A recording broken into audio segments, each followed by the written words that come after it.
میں نے تھوڑا اس پر غور کیا اور غور کر کے یہ سوچنے کی کوشش کی کہ آخر مسئلہ کیا ہے ان کا. یہ روایت بیان بتانے سے ان کا مقصد کیا تھا؟ اس سے امام حسن کی کون سی فضیلت ظاہر ہوئی؟ رسول اللہ کی کون سی فضیلت ظاہر ہوئی؟ بتائیے اس میں. بھائی آپ لیٹے، آپ کا نواسا آپ کے شکم پر، پیٹ پہ، گود میں پیشاب کرتے تو اس سے آپ کا مقام بڑھ گیا؟ بولیے. ہاں، آپ کا درجہ بڑھ گیا؟ کل گھر سے نکلیں گے تو سب سلام کریں گے، جھک جھک کے پوچھائیں گے، کہیں گے بھائی بہت عظیم آدمی ہے، ان کے شکم پر ان کے نواسے پیشاب کرتے رہتے ہیں. یہ کام سے آپ کا مقام بڑھ گیا، آپ کا درجہ بڑھ گیا؟ نہیں. اچھا، جس نواسا آپ کا نواسا آپ کے شکم پر، جسم پر پیشاب کرے تو اس کا درجہ بڑھ گیا. آپ کہیں گے بڑے شریف صاحبزادے، بڑے عظیم صاحبزادے پیشاب کرتے ہمارے جسم پہ.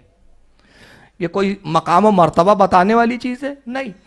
پھر آخر آپ نے بتایا کیوں؟ تو میرا تھوڑا سا ذہن کا ٹیوب لائٹ جلا، اور جب روشن ہوا ذہن کا یہ ٹیوب لائٹ تو میرے سمجھ میں اچھا یہ دور کی کوڑی ہے اصل میں ان کی. یہ بہت دور کی گوٹی کھیلے انہوں نے طارق جمیل صاحب نے. مسئلہ یہ ہے کہ ان کے ایک بزرگ ہے حکیم الامت، نام ہے مولانا اشرف علی تھانوی، اور کتاب ہے ان کی الافادۃ الیومیہ. تو وہ اس کتاب میں مولوی اشرف علی تھانوی خود بیان کرتے ہیں اور فرماتے ہیں کہ میری عمر تھی 5 سال. تھانوی صاحب کی عمر کتنی تھی؟ 5 سال. کہتے میری عمر 5 سال تھی. ہوا یہ کہ ایک دن میں گھر کے باہر صحن میں بیٹھا تھا، میرے بڑے بھائی آئے اور میرے سر پر پیشاب کرنے لگے. تو کہتے ہیں کہ میں نے بھی اب دل میں ٹھان لیا کہ بدلہ لے کے رہوں گا. اب دیکھیں ایک بڑی عجیب بات ہے، بھائی نے پیشاب کیا. بھائی تو مجدد نہیں تھے، ولی نہیں بننے والے تھے، حکیم الامت امت کے نہیں بننے والے تھے. وہ تو عام آدمی تھے، یہ حکیم الامت تھے، یہ ولی تھے، جماعت دیوبند کے بہت بڑے بزرگ اور مشائخ ہونے والے تھے آنے والے دور کے. تو یہ معاف کر دیتے بھائی کو، جانے دو یار، کر دیا چھوڑو جو، بھول جاؤ. لیکن نہیں، کھلنس پال لی انہوں نے، کہا بدلہ تو لے کے رہوں گا. اب طاق میں تھانوی صاحب کہتے ہیں میں طاق میں رہا. ایک دن موقع مل گیا کہ بھائی ایک ٹیلے کے نیچے کھڑے ہو کر پیشاب کر رہے تھے. میں نے موقع اچھا جانا، ٹیلے پر آیا، میں نے بھی پاجامہ کھولا اور بھائی کے سر پہ دھار ماری. تو ابا جان نے دیکھ لیا، کان مموڑے اور کہا کہ یہ کیا بدتمیزی ہے، بڑے بھائی کے سر پہ پیشاب کرتے ہو. اچھا مزیدار بات دیکھیں اس قصے میں، تھانوی صاحب کے سر پر جب وہ پیشاب کر رہے تھے، تھانوی صاحب نے کہیں نہیں لکھا کہ میں وہاں سے ہٹا اور بھاگا، پوری کتاب میں نہیں ہے. اور جب یہ بھائی کے سر پہ کر رہے تھے تو اس میں بھی نہیں لکھا ہے کہ میں نے پیشاب کیا تو بھائی بھاگے. مطلب ان کو پیشاب میں بھیگنا دونوں بھائیوں کو بڑا پسند تھا. اب شاید وہ وجہ یہ رہی ہوں گی کہ اس وقت شاور نہیں ہوں گے، تو انہوں نے کہا چلو یار اس شاور کا مزہ اسی طرح اٹھا لیں. سمجھ رہے آپ؟ اب یہ واقعے میں نہیں ہے، آپ کتاب دیکھ جائیے پوری، میرے پاس ہے کتاب. میں نے ہمارا مجدد تمہارا مجدد میں یہ واقعہ اسکین پیج دکھا کے بیان کیا ہے. اب والد نے کہتے ہیں کان مموڑا اور ڈانٹا اور کچھ تنبیہ کیا اور کچھ مارا بھی. اور میں نے کہا کہ صاحب یہ کام تو انہوں نے پہلے کیا ہے. تو والد نے نہیں مانا، اس لیے کہ تھانوی صاحب کہتے میرا واقعہ چشمدید تھا. اب بھائی کے بارے میں جو میں کہہ رہا تھا وہ حکایتی قصہ تھا. والد نے یقین نہیں کیا، تھوڑی سی سزا دی. اور اس کے بعد تھانوی صاحب یہ بھی بیان کرتے ہوئے کہتے ہیں کہ ہم دونوں بھائیوں کو بچپنے میں وہ شرارتیں سوجتی تھی جو اچھوں کو نہیں سوچتی تھی. تو تھانوی صاحب 5 سال کی عمر میں کیا کرتے تھے؟ اپنے بھائی کے سر پر پیشاب کرتے تھے. یہ دیوبندیوں کے مجدد تھے. ابھی اس کو رکھ دیں یہاں پر. اب آئیے ذرا ہم سنیوں کے مجدد کی بارگاہ میں چلے اور دیکھیں ہمارے سنیوں کا مجدد چھوٹی عمر میں، کم سنی کی عمر میں کیا کرتا تھا. تو اعلیٰ حضرت فاضل بریلوی خود اپنا واقعہ بیان کر رہے، یہ بھی تھانوی نے خود بیان کیا اور یہاں اعلیٰ حضرت بھی خود بیان کر رہے ہیں. کہتے ہیں میری عمر 3 سال تھی، میں اپنے گھر کے صحن کے سامنے چبوترے پہ بیٹھا ہوا تھا. ایک عربی شخص آئے، عرب کے تھے، ہندوستان کے نہیں معلوم ہوتے تھے، گھوڑے پہ سوار تھے. مجھے دیکھا، گھوڑا روک دیا اور فصیح عربی میں مجھے پہلے سلام کیا اور فصیح عربی میں مجھ سے پوچھا کیا نقی علی خان کے بیٹے ہو؟ میں نے کہا جی نقی علی کا بیٹا ہوں. کہا رضا علی کے پوتے ہو؟ میں نے کہا جی رضا علی کا پوتا ہوں. آلت فرماتے مجھ سے 5 گھنٹے عربی زبان میں، کس زبان میں؟ عربی زبان میں 5 گھنٹے گفتگو کرتے رہے. میں 5 گھنٹے ان کے سوالوں کے جواب دیتا رہا. نعرے تکبیر، نعرے رسالت، عشق محبت، عشق محبت. اب یہ ہو گئے پریشان.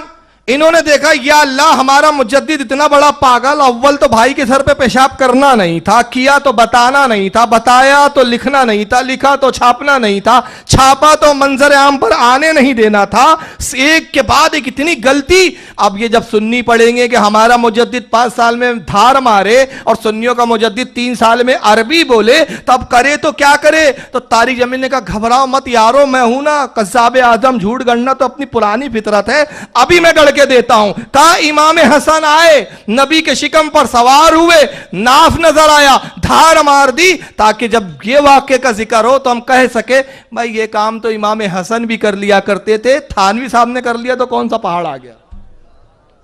یہ لنگ جوڑی ہے۔ لیکن تاریخ ان کی باتوں کو جھٹلا دیتی ہے، کیونکہ جب ہم تاریخ کا مطالعہ کرتے ہیں اور امام حسن کا بچپن دیکھتے ہیں اور امام حسین کا بچپن دیکھتے ہیں تو ہم کہتے ہیں کہاں تھانوی، قسم خدا کی جس گھوڑے پر یہ شہزادے بیٹھتے تھے اس گھوڑے کے پاخانے کی بھی برابری ان کا تھانوی نہیں کر سکتا۔ یہ وہ درجے کے لوگ تھے۔ میں صرف بتاؤں 2 واقعات پیش کروں گا کہ امام حسن کا بچپن کیسا تھا۔ پیشاب نہیں کرتے تھے امام حسن، نبی کے شہزادے ہیں وہ تھانوی صاحب تھے جو سروں پہ مودتے تھے اپنے بھائیوں کے۔ ہمارے نبی کا شہزادہ کیا کرتا تھا؟ مولا کائنات کے بارے میں جب رسول نے فرمایا انا مدینۃ العلم ولی بابھا، میں علم کا شہر ہوں، علی اس کا دروازہ ہے، تو ایک مقام پر کچھ یہودیوں کی میٹنگ ہوتی ہے، سب یہودیوں کی جماعت کے بڑے بڑے علماء ہیں، فضلاء ہیں، بڑے بڑے علامہ جمع ہوئے۔ انہوں نے کہا آج بڑا اچھا موقع آ گیا، موقع یہ آیا کہ ہم محمد سے کچھ بھی پوچھتے ہیں تاکہ محمد علم کا جواب نہ دے سکے تو ہم کہہ سکے کہ محمد جھوٹا ہے معاذ اللہ، مگر محمد ہر بات کا جواب دے دیتے ہیں، محمد کو جبریل بتا دیتے ہیں۔ مگر آج ایک موقع ہاتھ لگا ہے، اور موقع یہ ہاتھ لگا ہے کہ علی کو رسول نے علم کا دروازہ کہہ دیا۔ اب علی سے اگر ہم کچھ پوچھیں اور علی جواب نہ دے سکے تو ہم اس پر کہہ سکیں گے کہ محمد جھوٹا ہے۔ اگر علی علم کا دروازہ ہے تو پھر علی کو یہ علم یہ کیوں نہیں معلوم، یہ کیوں نہیں پتا، یہ کیوں نہیں پتا؟ تو سوالات پوچھے جائے۔ 10 علماء کی میٹنگ بیٹھی، آپس میں بڑا غور و فکر کیا کہ علی سے کیا پوچھے۔ کہا زیادہ سوال پوچھیں گے ہو سکتا ہے علی جھنجلا جائے، کہا کہ بھاگو بھگا دے ہمیں، تو ایک ہی سوال پوچھو اور ایسا پوچھو کہ علی اس کے جواب میں لاجواب ہو جائے اور ہم کہہ سکے کہ علی جب تو ایک سوال کا جواب نہ دے سکا تو ہمارے اور سوالوں کا کیا جواب دیں گا؟ بڑا غور و فکر ہوا، اور اس غور و فکر کے بعد انہوں نے ایک سوال تیار کیا۔ سوال تیار کر کے آتے ہیں مولا کائنات کی بارگاہ میں۔ کہا علی ہم نے سنا ہے کہ آپ کے نبی نے کہا انا مدینۃ العلم ولی بابھا، میں علم کا شہر ہوں، علی اس کا دروازہ ہے۔ کہا بے شک میرے نبی نے جو کہا حق فرمایا، میں علم کے شہر کا دروازہ ہوں، پوچھو مجھ سے کیا پوچھنا ہے۔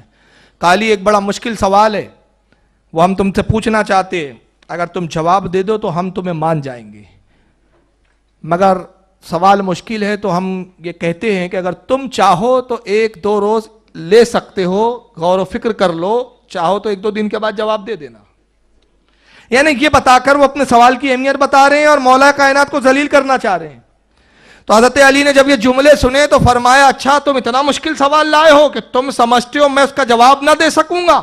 وہ جواب نہ دے سکے جس کو نبی نے علم کا دروازہ کہا ہو، شہر علم کا، تو اب تمہاری ذلت یہ ہے کہ اس سوال کا جواب میں نہیں دوں گا، میرا بیٹا حسن دے گا۔ سبحان اب اللہ۔ اس وقت امام حسن کی عمر ہے 3 پونے 3 سال۔ اب بچوں میں کھیل رہے ہیں، امام حسن آواز دی بیٹا حسن قریب آؤ۔ امام حسن آئے، کہا جی ابو فرمائے، یا باتا کیا بات ہے میرے باپ؟ کہا بیٹا یہ علماء یہود ہے، 10 علماء کچھ سوال لے آئے ہیں، جواب دے دو، جو پوچھتے بتا دو۔ تو انہوں نے کہا کہ اے علی کے بچہ کیا جواب دے گا؟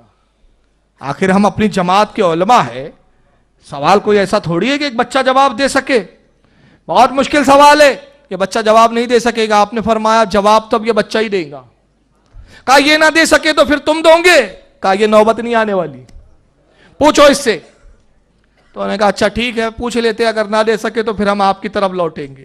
بچے سے سوال کیا امام حسن سے، کہا بیٹا حسن ہمارا سوال یہ ہے کہ وہ کون سی 10 چیزیں ہیں جن میں سے ہر بعد والی چیز اپنے سے پہلے والی پر غالب ہے اور 10ویں وہ ہے جس پر کوئی غالب نہیں؟ سوال سمجھ میں آیا؟ آیا کہ نہیں آیا؟ ورنہ مرزا غالب تو نہیں سمجھ لیا آپ نے۔ آسان کر رہا ہوں کہ میں یہ کہوں کہ وہ کون سی 10 چیزیں جن میں سے ہر بعد والی اپنے سے پہلی چیز کو ختم کرنے کی صلاحیت رکھتی ہو.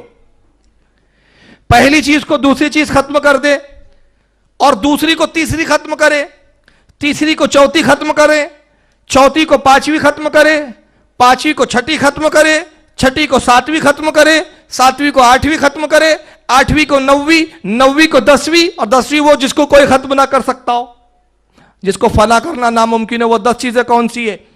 امام حسن مسکراتے ہیں اور کہتے ہیں کہ میں تو سمجھا تھا کہ تم علماء کی جماعت ہو, اپنے جماعت کے علماء ہو, یہود کے علماء ہو, اور تم میرے بابا علی سے پوچھنے آئے ہو. بڑا مشکل سوال لائے ہوں گے, افسوس ایسا بچکانہ سوال لاتے ہو. ایسے سوالوں کے جواب ہم نہیں دیتے بلکہ ہمارے گھر کے غلام دے دیتے ہیں. سبحان اللہ. شان اہل بیت. تو یہودی علماء کہتے ہیں بچے اب اتنا تو ذلیل نہ کرو, کیا یہی ذلت کم تھی کہ تمہارے باپ کے لیے سوال بنا کے لائے تھے, باپ نے بچے کی طرف بیچا, بچہ غلاموں کی طرف بھیج دے؟ رحم کرو, جواب دے دو. تو امام حسن نے یہ نہیں کہا رکو ابھی علی بابا علی سے ذرا مشورہ کر لوں, نانا سے ذرا پوچھ کر آؤں. علم لدنی ہے شہزادے کو, فل پدی جواب دیا. کہا سنو, جن 10 چیزوں کے بارے میں تم سوال کرتے ہو وہ تمہاری 10 چیزیں. یہ پہلا ہے مٹی کا ڈھیلا, اس پر پتھر غالب ہے. پتھر مٹی کو پاس پاس کرتا ہے, پتھر پر لوہا غالب ہے. لوہا پتھر کو چیرا ریزہ ریزہ کر دیتا ہے. لوہے پر آگ غالب ہے کہ آگ لوہے کو پگھلا دیتی ہے. آگ پر پانی غالب ہے کہ پانی آگ کو بجھا دیتا ہے. پانی پر بھاپ غالب ہے کہ بھاپ پانی کو اڑا دیتی ہے. بھاپ پر بادل غالب ہے کہ بادل بھاپ کو اپنے اندر سمیٹ لیتا ہے. بادل پہ فرشتہ غالب ہے جو بادلوں کو ہانکتے ہوئے لے کر چلتا ہے. فرشتے پر ملک الموت غالب ہے جو فرشتے کو موت دیتا ہے. ملک الموت پہ رب تبارک و تعالی غالب ہے جو قیامت میں ملک الموت کو بھی موت عطا کرنے والا ہے. اور رب وہ ہے جس پر کوئی غالب نہیں ہے. سبحان اللہ. نعرہ تکبیر, نعرہ رسالت, ایک نعرہ ہے دری, شان اہل بیت, جشن شہید اعظم کانفرنس. تو جس کا بچپنے کے علم کا یہ عالم ہو اس کو ناف نہیں سمجھ میں آیا, سوراخ اور ناف میں فرق نہیں سمجھ میں آیا, تو تھانوی صاحب وہ معاف کرنا طارق جمیل صاحب, وہ آپ کے تھانوی حکیم الامت تھے جو پیشاب کرتے تھے, جن کو بھائی کا سر اور ٹھڈی میں فرق نہیں معلوم تھا. یہ امام حسین ہے, یہ امام حسن ہے. ہم غلامان احمد رضا ہے, کوئی بھی ہم سے جی